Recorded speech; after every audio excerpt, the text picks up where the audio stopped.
اس بات کا وہ تصور بھی نہ کر سکتا تھا کہ کوئی اس کی خواہش اور حکم کی سرکوبی کا حوصلہ کرے۔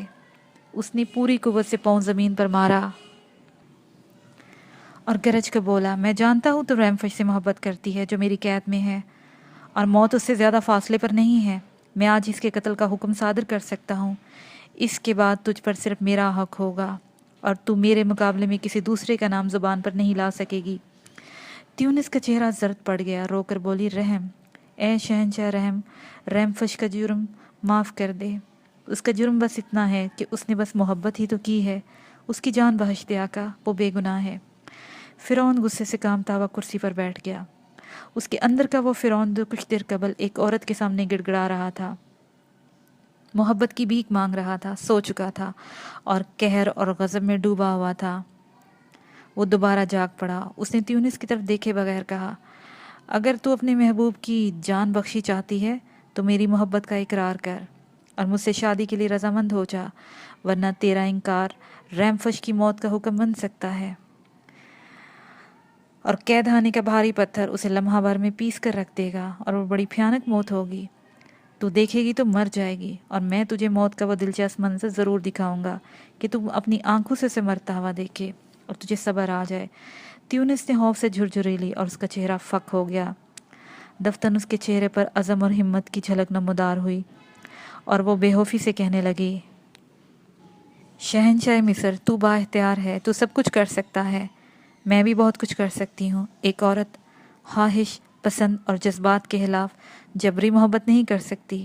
میں پھر التجا کرتی ہوں کہ رحم اور انصاف سے کام لے اور مجھے میرے حال پہ چھوڑ دے کہ میں ریمفش کی محبت دل سے نہیں نکال سکتی۔ فرعون تیونس کی ہٹ درمی پر آگ بگولا ہو گیا، چیخ کر بولا، تجھے ایسا کرنا ہوگا تیونس، تجھے ایسا کرنا ہوگا۔ میں فرعون ناممکن کو ممکن بنا سکتا ہوں، اور جس چیز کو پسند کروں میں اس سے دستکش نہیں ہوا کرتا۔ اس نے تالی بجائی اور چند پہرے دار اندر داخل ہوئے اور اسے حکم دیا، اس ضدی لڑکی کو ریمفش کے برابر والے قید خانے میں بند کر دو۔ ہم کل اس کی نظروں کے سامنے ریمفش کو موت کی گھاٹ اتار دیں گے۔ تیونس چیخی چلائی، گریازاری کی، مگر پہرے داروں نے اس کی ایک نہ سنی اور اسے لیے ہوئے قید خانے کی طرف چلے گئے۔ فرعون محل کی فصیل پر جا چڑھا اور اپنی آنکھوں سے تیونس کو قید خانے کی طرف جاتا ہوا دیکھتا رہا۔ اس کے اندر کا نرم ہو اور زخم خوردہ فرعون پھر بیدار ہو گیا تھا۔ تیونس کو اس عالم میں دیکھ کر اس کے دل پر چوٹ لگی اور آنکھیں اشک آلود ہو گئیں۔ اس نے چاہا کہ پہرے داروں کو منع کر دے، مگر کوشش کے باوجود ایسا نہ کر سکا۔ جب وہ اپنی خوابگاہ میں واپس آیا تو بے حد افسردہ اور نڈال تھا۔ وہ سوچ بھی نہ سکتا تھا کہ ایک معمولی عورت کے عشق میں اس کی یہ کیفیت ہو جائے گی اور وہ اتنا مجبور ہو جائے گا۔ رات گزر رہی تھی اور فرعون بے چینی سے اپنی خوابگاہ میں ٹہل رہا تھا۔ وہ اپنی کیے پر نادم اور افسوس کر رہا تھا۔ یہ سوچ کر اس کا دل ٹکڑے ٹکڑے ہوا جاتا تھا کہ اس نازک اندام تیونس پر قید میں کیا گزر رہی ہوگی۔ وہ سوچتا رہا اور کڑتا رہا اور اپنے بال نوچتا رہا۔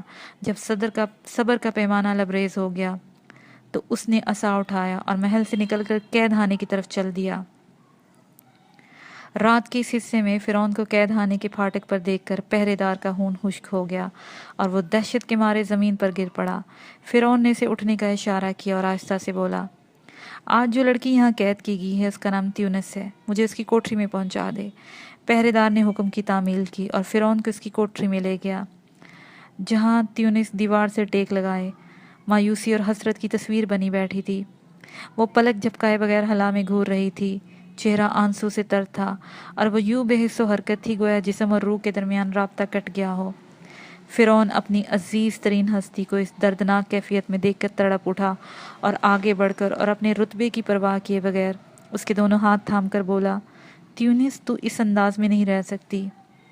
میں تجھے اس عالم میں دیکھ کر کتنا مجھے دکھ ہوا ہے، اور میرے خیال میں تو نے فیصلہ کر لیا ہوگا اور یہ فیصلہ یقیناً میرے حق میں ہوا ہوگا۔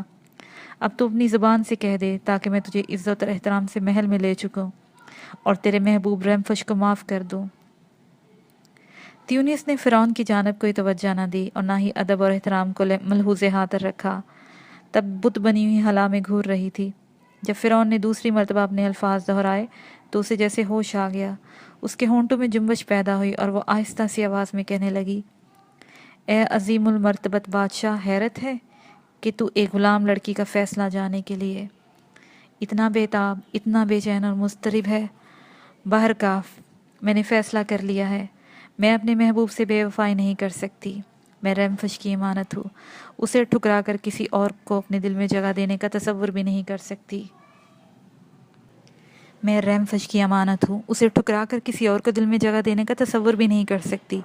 میں ریمفش کی ہی ہوں، تو عظیم ہے، بادشاہ ہے اور مجھ سے محبت کرتا ہے، سو میری خواہش کا احترام کر دے، میری خواہش پوری کرا دے۔ اتنا کرم کر، مجھے بھی ریمفش کے ساتھ بڑے پتھر تلے پیس دے، تاکہ محبت کے متوالے ایک ساتھ ختم ہو جائے اور طالب اور مطلوب کا خون ایک دوسرے سے مل جائے کہ یہ ملاپ، یہ وصال بڑا عجیب ہوگا۔ فرعون سٹ پٹا گیا، اس کا غیظ و غضب پھر واپس آ گیا۔ وہ غصے سے بولا، تیونس تو میری مہربانی کو پکارنے کی بجائے قہر اور جلال کو دعوت دے رہی ہے۔ اگر تو کہ فیصلہ کر چکی ہے تو میں بھی فیصلہ کر چکا ہوں۔ ریمفش کو تیری نظروں کے سامنے اذیت ناک موت مارا جائے گا۔ تو اپنی آنکھوں سے اس کی بے بسی دیکھے گی، اپنی کانوں سے اس کی چیخو پکار سنے گی۔ یہ کہہ کر اس نے قید خانے کے منظم کو حکم دیا کہ ریمفش پر سنگِ اجل گرا دیا جائے۔ تیونس کی کوٹری کی درمیانی کھڑکی کھول دی جائے کہ تیونس اپنی آنکھوں سے اپنے محبوب کی ہلاکت کا تماشا دیکھے۔ سنگِ اجل منو وزنی ایک پتھر تھا جو بھاری زنجیروں سے بندھا ہوا تھا اور کمرے کی چھت سے لٹکتا رہتا تھا۔ وہ زنجیریں ایک بہت بڑے چرخے سے لپٹی ہوئی تھیں جسے چند جلاد اس طرح گھماتے تھے کہ چھت سے لٹکا ہوا پتھر چیونٹی کسی رفتار سے فرش کی جانب آتا تھا اور دہشتناک موت ساتھ بساتھ مقید شخص کی طرف بڑھتی رہتی تھی، یہاں تک کہ پتھر فرش سے لگ کر اسے پیس ڈالتا تھا۔ یہ بڑی ہی ہیبتناک موت تھی اور فرعون نے اپنے رقیب کے لیے اسی بھیانک موت کا انتخاب کیا تھا۔ فرعون کا خیال تھا کہ پتھر کو اپنی جانب آتا دیکھ کر ریمفش ہولناک چیخیں مارے گا اور موت کے خوف سے گھبرا کر تیونس کو اپنا فیصلہ بدلنے پر مجبور کر دے گا تاکہ وہ فرعون کی بات مان لے، مگر ایسا نہیں ہوا۔ بہادر ریمفش کے پائے استقلال میں ذرا بھی لغزش نہ آئی، نہ اس کے چہرے پر خوف اور دہشت کی جھلک دکھائی دی۔ وہ چٹان کی مانند کمرے کے وسط میں کھڑا تھا اور پتھر لمحہ بلمحہ اس کے سر سے نزدیک ہوتا جا رہا تھا۔ تیونس کھڑکی میں کھڑی زخمی پرندے کی طرح تڑپ رہی تھی اور سب کچھ دیکھ رہی تھی اور سمجھ رہی تھی۔ اس کی نظریں اس پتھر کو دیکھ رہی تھی جو ہر چیز کو پیس کر سرما بنا دینے پر قادر رکھتا تھا، جو آہستہ آہستہ فرش کی جانب بڑھ رہا تھا۔ تیونس نے اس پتھر کی شکل میں اپنے عاشق جانباز کی دردناک موت کو اس کی طرف بڑھتے ہوئے دیکھا اور اس قیامت والے نظارے کی تاب نہ لاتے ہوئے اپنی آنکھوں پر ہاتھ رکھ کر پیچھے ہٹ گئی۔ فرعون گہری نظروں سے تیونس کی کیفیت کا جائزہ لے رہا تھا اور اس وقت کا منظر تھا کہ تیونس گڑ گڑا کر اپنے محبوب کی جان بخشی کی التجا کرے اور اس کی ملکہ بننا قبول کرے، مگر تیونس خاموش تھی۔ اس کی آنکھوں میں اشک بھی نہ تھے، بس دل دھڑک رہا تھا، سر چکرا رہا تھا، آنکھوں کے سامنے محدود اندھیرا دکھائی دیتا تھا اور زبان بار بار تالو سے چمٹ جاتی تھی۔ اس کا دل کہہ رہا تھا کہ زمین اور آسمان سب الٹ جائیں اور میں یہ قیامت برپا ہونے والا منظر نہ دیکھ سکوں۔ سنگ اجل چھت اور فرش کے درمیان میں پہنچ چکا تھا۔ اس نے کمرے کی نصف دیواروں کو نگل لیا تھا اور بے گناہ ریمفش پر موت کا سایہ ڈال رہا تھا۔ تیونس نے دوسری مرتبہ وہ منظر دیکھا جسے وہ ایک بار بھی دیکھنا نہ چاہتی تھی۔ اس کے جسم میں کپ کپی پیدا ہوگی، چہرہ سفید بڑھ گیا، اس کے اندر سے ایک چیخ گونجی، نہیں، میں اپنے محبوب کو مرنے نہ دوں گی۔ ایسی موت جس کے تصور سے ہی لوگوں کے خون سرد کرنے کی طاقت اپنے اندر رکھتا ہے۔ میں اسے بچا سکتی ہوں، میں اسے بچا لوں گی۔ فرعون میری زبان سے محبت کا ایک لفظ سننے کو بیتاب ہے۔ میں اسے ریمفش کی جان بخشی کا حکم دوں گی اور وہ اس کی تعمیل کرے گا، مگر اس کا انجام بڑا ہولناک ہوگا۔ ریمفش بچ ضرور جائے گا، پر میرے اور اس کے درمیان ایک وسیع سمندر اور ایک ناقابل عبور صحرا حائل ہو جائے گا۔ میری محبت جو ریمفش کی امانت ہے، اس پر فرعون کا قبضہ ہو جائے گا۔ اس وقت ریمفش کے دل پر کیا بیتے گی، خود میرا کیا حال ہوگا؟ میں یہ سب کچھ برداشت کر سکوں گی؟ ریمفش اس صدمے سے بچ جائے گا؟ منتشر خیالات کے ہجوم میں تیونس نے ایک بار پھر عقوبت گاہ کی طرف دیکھا اور جیسے ہزاروں بچھو نے ایک ساتھ اسے کاٹ کھایا ہو۔ سنگ اجل ریمفش کے جسم سے چند انچ کے فاصلے پر رہ گیا تھا اور ہر لمحہ جو گزر رہا تھا، ہر ثانیہ جو دنیا کے کھاتے سے کم ہو رہا تھا، اسے عذابناک موت کی شکل میں رحمفش کے نزدیک لا رہا تھا۔ دفتن تیونس نے فلک شگاف چیخ ماری اور دوڑ کر فرعون کے قدموں سے لپٹ گئی اور دل دوز لہجے میں بلک بلک کر رونے لگی، روک دے، رحمفش کی طرف بڑھتی ہوئی موت کے قدم روک دے۔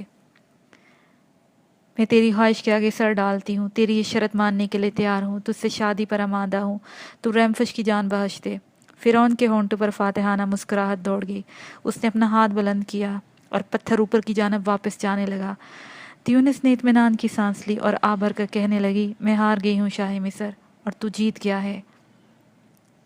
تیری جیت نے 2 ارمان بھرے دلوں کا خون کر دیا ہے، اور شاید دیوتاؤں کی بھی یہی مرضی تھی کہ وہ بے رحم ہے۔ ظلم و بربریت کا تماشا دیکھنا ان دیوتاؤں کا محبوب مشغلہ ہے۔ وہ سنتے ہیں، کہکے لگاتے ہیں اور آسمانوں کی سیر کرتے ہیں۔ فرعون نے محبت سے تیونس کا ہاتھ تھام لیا اور کہنے لگے، جانے فرعون، دکھی نہ ہو، میں تجھے عزت، عظمت، شوکت بہت کچھ دوں گا۔ تو سلطنت مصر پر حکومت کرے گی، لیکن میرے دل پر صرف تیری حکومت ہوگی۔ تیونس نے بھیگی ہوئی پلکیں اٹھائی اور بولی، مجھے نہیں چاہیے شاہ مصر، میں تجھ سے صرف ایک شرط پوری کرنے کا وعدہ چاہتی ہوں۔ فرعون نے ہندہ پیشانی سے کہا، کیسی شرط؟ بیان کر، میں تیری خوشی پر مصر کی حکومت قربان کر سکتا ہوں۔ تیونس نے جواب دیا، میری صرف اتنی سی خواہش ہے کہ جب تک تو میرا دل نہ جیت لے، میرے قریب آنے کی کوشش نہ کرنا۔ فرعون نے جواب دیا، تیری خواہش پوری کی جائے گی، مجھے یقین ہے بہت جلد میں تیرے دل کو اپنی محبت سے آشنا کر دوں گا، ورنہ تجھ سے کوئی واسطہ نہ رکھوں گا۔ اس نے تیونس کا ساتھ لیا اور محل کی طرف روانہ ہو گیا۔ شاہی محل میں شادی کی تیاریاں پورے جوش و خروش سے شروع ہو گئی۔ فرعون کی جانب سے فرمان جاری ہوا کہ ہر گھر میں چراغاں کیا جائے، شہنائیاں بجے اور شادی کے گیت گائے جائیں۔ اگرچہ عوام اس سے خوش نہیں تھی، لیکن لوگ اس کی مسرت اور شادمانی کا ساتھ دینے پر مجبور تھے کہ جو ایسا نہ کرتا موت کا نشانہ بنتا۔ چنانچہ پورے ملک میں شادی کا ہنگامہ شروع ہو گیا۔ لوگ ایک دوسرے سے بڑھ چڑھ کر خوشی کا اظہار کر رہے تھے کہ بادشاہ کی خوشنودی حاصل ہو اور انعام و اکرام سے نوازے جائیں۔ جس شام فرعون کی شادی تھی، اس روز قاعدے کے مطابق اس نے دربار خاص لگایا۔ امراء، وزراء اور دیگر عمائدین نے نظریں اور تحائف پیش کیے۔ دربار جاری تھا کہ ایک غلام نے شاہ شملارک کے قاصد کی آمد کی اطلاع دی۔ بادشاہ کے دل میں کھٹک پیدا ہوئی، تاہم اس نے قاصد کو طلب کیا اور آمد کی وجہ دریافت کی۔ قاصد جھک کر کورنش بجا لایا اور فرعون کی خدمت میں شاہ شملارک کا خط پیش کیا۔ فرعون نے خط شاہی کاتب کے حوالے کیا اور پڑھنے کی ہدایت کی۔ کاتب نے حسب دستور خط کو شاہ مصر کے قدموں سے چھوا اور پھر بآواز بلند پڑھنے لگا، شاہ مصر کو معلوم ہو کہ ہماری ایک کنیز جس کا نام تیونس ہے اس کے قبضے میں ہے۔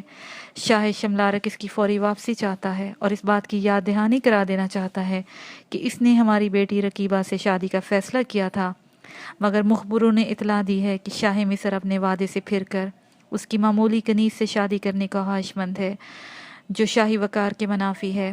بس شاہ مصر کو آگاہ کیا جاتا ہے کہ وہ کنیز تیونس کو واپس کرے اور شہزادی رقیبہ سے شادی کا وعدہ نبھائے، ورنہ نتائج کا خود ذمہ دار ہوگا۔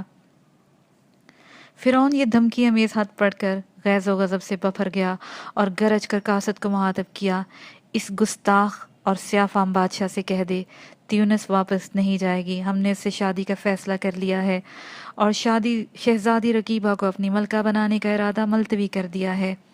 قاصد نے دست بدستہ عرض کیا، شاہ شملارک نے زبانی پیغام بھیجا ہے کہ اگر سابقہ فیصلے سے انحراف کیا گیا اور تیونس واپس نہ کی گئی تو اس بات کا فیصلہ میدان جنگ میں ہوگا۔ فرعون غصے سے آگ بگولا ہو گیا۔ ایسے دھمکی امیز اور اپنی شان کے خلاف الفاظ اس نے آج تک نہیں سنے تھے۔ اس نے آؤ دیکھا نہ تاؤ وہ اپنے سونے کا عصا قاصد کے سر پر دے مارا۔ وہ اس شدید ضرب سے فی الفور ہلاک ہو گیا۔ بعد ازاں فرعون اہل دربار سے مخاطب ہوا۔ اس گستاحانہ خط کا یہی جواب تھا، قاصد کی لاش کو ہماری جانب سے تحفے کے طور پر شاہ شملارک کی خدمت میں پیش کر دی جائے اور شادی کی تیاریاں جاری رکھی جائیں۔ اگر اس نے حملہ کرنے کی جرأت کی تو فرعون کا قہر اسے اور اس کی پوری سپاہ کو نیل میں غرق کر دے گا۔ اسی شام تیونس کی شادی فرعون سے ہوگی۔ فرعون کی مسرت بے پایاں تھی اور تیونس اس کا غم لامحدود تھا کہ اس کا محبوب بچھڑ گیا ہے، تاہم یہ اطمینان ضرور تھا کہ محبت کی قربانی دے کر اس نے ریمفش کی جان بچا لی تھی۔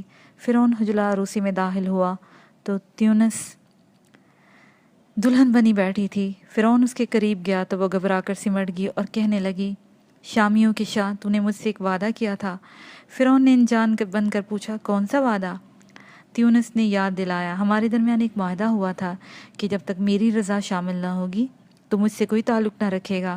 فرعون اداس ہو گیا، بولا، تو بہت سنگ دل ہے تیونس، میرے صبر کا امتحان نہ لے۔ اب جب کہ ہم ایک دوسرے کے شریک زندگی بن گئے ہیں تو اس معاہدے کی کوئی اہمیت نہیں رہے گی۔ تیونس نے جواب دیا، میری نظر میں اس کی اہمیت ہے۔ ہاں، اگر تو عہد شکنی پر آمادہ ہے تو با اختیار ہے، مگر اس طرح تو میری محبت حاصل نہ کر سکے گا۔ فرعون نے بے صبری سے کہا، مجھے وہ طریقہ بتا جس سے میں تیری محبت حاصل کر سکوں۔ تیونس نے مختصر کہا، وقت کا انتظار کر۔ فرعون نے مایوسی سے پوچھا، یہ انتظار کتنا طویل ہوگا؟ تیونس نے جواب دیا، انتظار کی کوئی مدت نہیں ہوتی، ایک لمحہ، ایک سال، ایک صدی بھی گزر سکتی ہے۔ فرعون بددل ہو کر کمرے سے نکل آیا، اس پر بے پناہ اضطراب طاری تھا اور وہ سوچ رہا تھا، یہ عجیب لڑکی ہے کہ ایک بادشاہ کی محبت کو ٹھکراتی ہے۔ اس کے لیے تیونس کو اپنانے میں کوئی رکاوٹ نہیں سمجھتی تھی۔ وہ اس کی بیوی تھی، اس کے قبضے میں تھی، مگر اسے کول کا پاس تھا کہ وہ تیونس سے سچی محبت کرتا تھا، اسے دکھ نہیں دینا چاہتا تھا جب تک کہ تیونس خود اس سے محبت کا اقرار نہ کرے۔ اگلے روز شاہی رسم کے مطابق فرعون تیونس کو شاہی لباس میں آراستہ کر کے محل کی فصیل پر لے گیا، جہاں نیچے ہزاروں افراد اپنی ملکہ کی ایک جھلک دیکھنے کے لیے جمع تھے۔